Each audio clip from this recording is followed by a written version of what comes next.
नमस्कार दोस्तों, only एसकेएमयू YouTube channel में आप सभी का स्वागत है। और आज के इस वीडियो में बात करने वाले एसकेएमयू यूजी सेमेस्टर 3 जो कि सेशन है आप लोग का 2024 से 28। और आज के इस वीडियो में हम लोग बात करने वाले जो कि आपका माइनर पेपर 1 भी और सब्जेक्ट आपका कंप्यूटर एप्लीकेशन, तो इसके बारे में हम लोग बात करने वाले। और आज के इस वीडियो में हम लोग प्रीवियस ईयर क्वेश्चन 2 करने वाले। इसके पहले मैंने एक जो वीडियो बनाया था जो कि आपका प्रीवियस ईयर क्वेश्चन 1 वीडियो था। अगर आपने उस वीडियो को नहीं देखा है तो आप हमारे चैनल से जाके देख सकते हैं, या फिर आपको इसी वीडियो के डिस्क्रिप्शन में जो प्लेलिस्ट का लिंक मिलेगा तो वहाँ से भी जाकर आप उस वीडियो को देख सकते हैं। तो आपको यहाँ पर याद दिमाग नहीं लगाना, यहाँ पर जो लिखा है मैंने कि ये जो क्वेश्चन पेपर है ये आपका यूजी सेमेस्टर 4 2023 से 27 सेशन में पूछा गया था माइनर पेपर 2B में, यानी कि जो सब्जेक्ट था आपका कंप्यूटर साइंस एंड आईटी। तो यहाँ पर इसलिए मैंने मेंशन किया कि आखिर ये क्वेश्चन किस सब्जेक्ट का है ताकि मैं आपको अच्छे से बता पाऊँ। और आपका जो सिलेबस है यानी कि कंप्यूटर एप्लीकेशन का जो सिलेबस है और ये जो सब्जेक्ट है इनका जो सिलेबस है दोनों सेम सिलेबस है, यानी कि 100% आपका सेम सिलेबस है। इसलिए मैंने इस प्रीवियस ईयर क्वेश्चन को यहाँ पर डिस्कस किया है और आप लोग जो प्रीवियस ईयर क्वेश्चन को अच्छे से तैयार कीजिएगा। इसके बाद आपको और एक प्रीवियस ईयर क्वेश्चन का वीडियो देखने को मिलेगा, उसके बाद आपको कोई भी वीडियो देखने को नहीं मिलेगा कंप्यूटर एप्लीकेशन के लिए। तो इस तरह मैं सोचा हूँ कि आपको जो है कंप्यूटर एप्लीकेशन के लिए 3 प्रीवियस ईयर क्वेश्चन ही वीडियो कराऊंगा और आप जो है सभी क्वेश्चन को अच्छे से तैयार कीजिएगा। तो सबसे हम लोग पहले बात करेंगे हम लोग ग्रुप ए के जो कि very short answer type question है। जो पहला आपका क्वेश्चन पूछा गया था 1 का a number, what are sensors and actuators. तो सेंसर और एक्यूटेटर क्या होते हैं तो इसके बारे में आपको बताना है। तो सेंसर जो आपके वे उपकरण हैं जो कि इन्वायरमेंट से जानकारी प्राप्त करते हैं। कहाँ से जानकारी लेते हैं तो इन्वायरमेंट से ये लोग जानकारी लेते हैं, वातावरण से जानकारी लेते हैं। और एक्यूटेटर जो होते हैं वे उपकरण है जो एजेंट के डिसीजन के अनुसार कार्य करते हैं, यानी कि एजेंट जो डिसीजन देता है, जो निर्देश देता है तो उसके अनुसार कार्य करते हैं एक्यूटेटर, और इन्वायरमेंट पर जो है प्रभाव डालते हैं। और एक्यूटेटर जो होता है इन्वायरमेंट पर जो इफेक्ट करते हैं, इन्वायरमेंट पर प्रभाव डालते हैं। लेकिन आपका जो सेंसर होते हैं जो कि इन्वायरमेंट से ही अपनी जानकारी लेते हैं, इन्फॉर्मेशन प्राप्त करते हैं। तो ये चीज़ें था आपका सेंसर और एक्यूटेटर्स। और यहाँ पर जिनको इंग्लिश में आंसर कवर करना है तो यहाँ पर इंग्लिश में आंसर दिया गया। तो जो इंग्लिश वाले स्टूडेंट है, मतलब इंग्लिश मीडियम के जो स्टूडेंट है कि मतलब कि इंग्लिश में क्वेश्चन आंसर आपको रेडी करना है तो आप इसको अच्छे से तैयार कर सकते हैं। दोनों आंसर जो आपका सेम ही है। इंग्लिश में भी आपका sensor are devices that collect information from the environment, यानी कि इन्वायरमेंट से ये जो इन्फॉर्मेशन को कलेक्ट करते हैं सेंसर। और जो एक्यूटेटर होता है, actuator are devices that perform action according to the agents decision and affect the environment. तो एक्यूटेटर जो होते हैं एजेंट के डिसीजन के अकॉर्डिंग जो एक्शन लेते हैं, कोई भी एक्शन लेते हैं एजेंट के डिसीजन के अकॉर्डिंग, और जो इन्वायरमेंट को अफेक्ट करते हैं। तो ये आपका था पहला क्वेश्चन। इसके बाद बी नंबर आपका क्वेश्चन है डिफाइन रेशनल एजेंट, तर्क संगत एजेंट क्या है। तो रेशनल एजेंट जो आपका वह इंटेलिजेंट एजेंट होता है जो उपलब्ध जानकारी, परसेप्ट्स और अपने ज्ञान के आधार पर हर स्थिति में सबसे उचित निर्णय लेकर सर्वोत्तम कार्य करता है। तो रेशनल एजेंट जो आपका वह इंटेलिजेंट एजेंट होता है जो कि आपका जो भी उसके पास जानकारी, उपलब्ध जानकारी, उनके पास जो जानकारी मौजूद है और अपने ज्ञान के आधार पर में आपसे सबसे उचित निर्णय लेता है, सबसे उचित डिसीजन लेता है। इसके बाद यहाँ पर इसका इंग्लिश में भी आंसर है, a rational agent is an intelligent agent that uses available information, percepts and its knowledge to make the best possible decision and perform the must appropriate action in every situation. तो ये आपका rational agent है। इसके बाद next आपका question है define BFS, यानी कि ब्रेड्थ फर्स्ट सर्च क्या है, तो इसके बारे में आपसे पूछा गया है। तो BFS क्या है, तो BFS इसका फुल फॉर्म होता है ब्रेड्थ फर्स्ट सर्च। ये जो आपका एक अनइन्फॉर्म्ड सर्च टेक्निक है। तो कैसा ये टेक्निक है, तो एक अनइन्फॉर्म्ड सर्च टेक्निक है जो कि क्वी का उपयोग करके सभी नोट्स को स्तर, यानी कि सभी नोट्स को लेवल के अनुसार खोजती है और सबसे छोटा मार्ग खोज सकती है। तो BFS आपका क्या है, ब्रेथ फर्स्ट सर्च है, यानी कि जो भी आपके पास कोई भी प्रॉब्लम अगर उसका सॉल्यूशन पाना है तो ये सबसे छोटा जो, यानी कि उस प्रॉब्लम को सबसे जल्दी कैसे सॉल्व किया जा सकता है उस डिसीजन को ये लेता है BFS, ठीक है, उस डिसीजन को ये सर्च करता है। इसके बाद यहाँ पर नेक्स्ट क्वेश्चन है question number D, what is syntax. Syntax आपका क्या है, तो सिंटैक्स जो है भाषा के उन नियमों का समूह, यानी कि उन भाषा के उन नियमों का ग्रुप है जो कि शब्दों और जो वाक्यों को सही संरचना निर्धारित करता है जिससे कंप्यूटर किसी वाक्य को सही प्रकार से समझ सके। तो syntax is the set of rules that defines the correct structure of words and sentences enabling a computer to understand and process a sentence correct. तो ये जो आपका सिंटैक्स है। इसके बाद नेक्स्ट आपका क्वेश्चन है what is machine learning. Machine learning क्या है, तो मशीन लर्निंग जो AI की एक शाखा है। AI यानी कि इसका फुल फॉर्म है आपका आर्टिफिशियल इंटेलिजेंस। तो मशीन लर्निंग जो आपका AI की एक शाखा, एक ब्रांच है जिसमें जो एक कंप्यूटर डाटा और अनुभव से सीखकर बिना स्पष्ट प्रोग्रामिंग के अपने निर्णय और कार्यक्षमता में सुधार करता है। तो यही जो आपका मशीन लर्निंग है। इसके बाद यहाँ से आपका शॉर्ट आंसर टाइप क्वेश्चन है, यानी कि शॉर्ट क्वेश्चन है। तो शॉर्ट क्वेश्चन पे चलने से पहले पहले बात कर लेते हैं इस पीडीएफ के बारे में कि ये पीडीएफ आप लोग कैसे डाउनलोड कर सकते हैं। तो ये पीडीएफ आपको हमारे टेलीग्राम चैनल ओनली SKMU पे मिल जाएगा, तो वहाँ से आप इस पीडीएफ को डाउनलोड कर सकते हैं। ठीक है, अगर आप टेलीग्राम पे नहीं ढूंढ पाते हैं तो इसी वीडियो के डिस्क्रिप्शन में जो पीडीएफ का लिंक जाएगा, आप लिंक पे जैसे क्लिक करेंगे तो आप टेलीग्राम पे रिडायरेक्ट हो जाएंगे और वहाँ से आप इस पीडीएफ को अच्छे से पढ़ सकते हैं, इसके क्वेश्चन आंसर को पढ़ सकते हैं।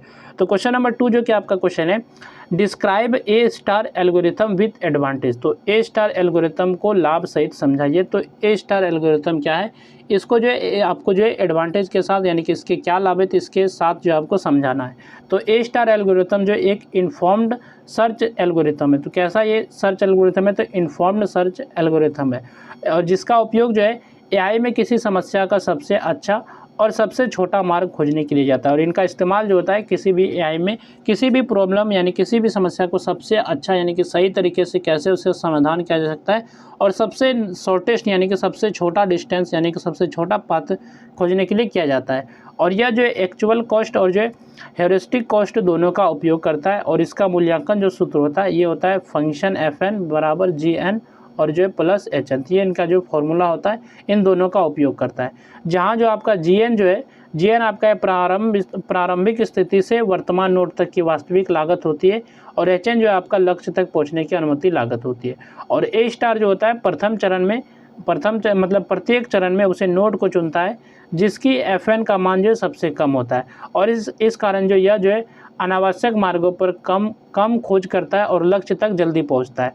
और इसका जो उपयोग होता है GPS navigation, robot path planning, game AI, network routing तथा मैप नेविगेशन में किया जाता है। इनका इस्तेमाल किया जाता है ए स्टार जो है ए स्टार एल्गोरिथम का। और ए स्टार एल्गोरिथम के लाभ देख लेते हैं, इसके एडवांटेज देख लेते हैं। तो इनका जो लाभ है सबसे छोटा और उपयुक्त मार्ग खोज सकता है, खोज की गति जो इनमें तेज होती है और अनावश्यक नोड्स की खोज कम करता है। इसके बाद आपका ह्यूरिस्टिक फंक्शन के कारण समय और प्रयास बचता है।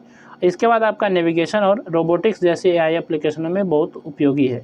इसके बाद यहाँ पर इंग्लिश में आपके क्वेश्चन को आंसर दिया गया, तो आप लोग आंसर को अच्छे से इंग्लिश वाले जो है तैयार कर सकते हैं। इसके बाद नेक्स्ट आपका क्वेश्चन है question number 3, explain uninformed search strategies, यानी कि जो आपका BFS और DFS है तो इसके बारे में आपको बताना है। तो अनुसूचित खोज रणनीतियों BFS DFS को समझाइए। तो अनइन्फॉर्म्ड सर्च स्ट्रेटजी जो है ऐसी खोज विधि, ऐसी सर्च मेथड है जिसमें जो लक्ष्य तक पहुंचने के लिए पहले से कोई अतिरिक्त जानकारी या हेरिस्टिक उपलब्ध नहीं होती। यानी कि अगर गोल तक पहुंचना है, किसी समस्या का समाधान के लिए पहुंचना है, तो इसके पास कोई भी अतिरिक्त जानकारी या फिर हेरिस्टिक उपलब्ध नहीं होती, और यह जो केवल समस्या की उपलब्ध जानकारी का उपयोग करके खोज करती है। और इसके जो 2 प्रमुख प्रकार है, पहला आपका BFS यानी कि ब्रेड्थ फर्स्ट सर्च, और जो दूसरा आपका DFS यानी कि डेप्थ फर्स्ट सर्च है। तो ब्रेड्थ फर्स्ट सर्च यानी कि BFS जो है सभी नोड्स को एक एक लेवल के अनुसार खोजता है। यह क्वी का उपयोग करता है और सबसे पहले जो नोड आता है उसे पहले खोजता है। यदि सबसे छोटा मार्ग मौजूद हो तो BFS उसे खोज सकता है, लेकिन इसमें अधिक मेमोरी की आवश्यकता होती है। इसके बाद आपका DFS है यानी कि डेप्थ फर्स्ट सर्च है। तो DFS जो किसी एक मार्ग पर सबसे गहराई तक खोज करता है या स्टैक का उपयोग करता है। यदि लक्ष्य नहीं मिलता तो यह जो है बैक ट्रैकिंग करके दूसरे मार्ग की खोज करता है। इसमें मेमोरी कम लगती है, लेकिन यह जो हमेशा सबसे छोटा मार्ग नहीं खोजता। ये आपका यहाँ पर इंग्लिश में भी आंसर है। इसके बाद यहाँ से आपका ग्रुप B का सेक्शन शुरू होता है जिसमें कि लॉन्ग आंसर टाइप क्वेश्चन है, यानी कि लॉन्ग क्वेश्चन है। तो क्वेश्चन नंबर 4 जो कि आपका क्वेश्चन है, explain intelligent agents in detail including structure types and environment. तो बुद्धिमान एजेंट को विस्तार से समझाइए जिसमें संरचना, प्रकार और वातावरण शामिल होती है। आपका क्वेश्चन नंबर 4 है, इसका आंसर है। आप लोग आंसर को अच्छे से देख लीजिएगा। इसके बाद नेक्स्ट जो आपका क्वेश्चन है क्वेश्चन नंबर जो कि 5 है, describe problem solving agents with example. समस्या समाधान एजेंट को उदाहरण सहित समझाइए। तो एग्जाम्पल के साथ आपको प्रॉब्लम सॉल्विंग एजेंट के बारे में बताना है। इसके बाद नेक्स्ट आपका क्वेश्चन है क्वेश्चन नंबर जो कि 6 है। यहाँ पर क्वेश्चन है, explain different types of learning in AI। AI में लर्निंग के विभिन्न प्रकार सरल शब्दों में समझाइए। तो AI में लर्निंग के कौन कौन से अलग अलग प्रकार है, तो इसके बारे में आपको बताना है।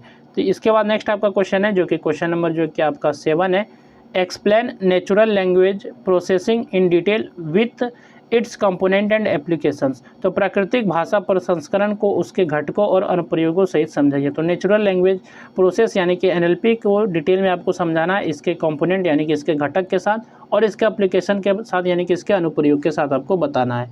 इसके बाद नेक्स्ट आपका क्वेश्चन है क्वेश्चन नंबर जो कि 8 है आपका। क्वेश्चन नंबर 8 है आपका, explain any 3 uninformed search strategies.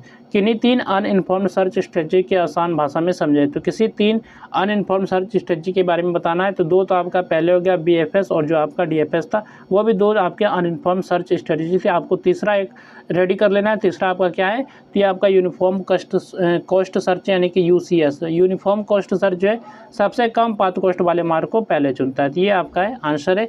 इसके बाद नेक्स्ट जो आपका क्वेश्चन है, जो कि क्वेश्चन नंबर 9 है, explain online search agents and their working in unknown environments. तो ऑनलाइन सर्च एजेंट और उनके कार्य को अज्ञात वातावरण में समझाइए। तो ऑनलाइन सर्च एजेंट को बताना है और ये जो अननोन एनवायरनमेंट में यानी कि अज्ञात वातावरण में किस प्रकार काम करते, किस प्रकार वर्किंग करते, इसके बारे में आपको बताना है। तो ये जो आपका क्वेश्चन नंबर 9 था और ये शायद ये आपका लास्ट क्वेश्चन है। तो ये था आपका प्रीवियस ईयर क्वेश्चन 2, जो कि आपका computer application manner paper 1B के लिए वीडियो था। इसके बाद आपको और एक वीडियो देखने को मिलेगा, तो आप लोग जो उस वीडियो को भी जरूर से देखिएगा। तो इस तरह टोटल आपके 2 वीडियो अभी तक कंप्लीट हुए और 2 PDF आप लोग दोनों PDF को अच्छे से डाउनलोड करके अच्छे से पढ़ लीजिएगा।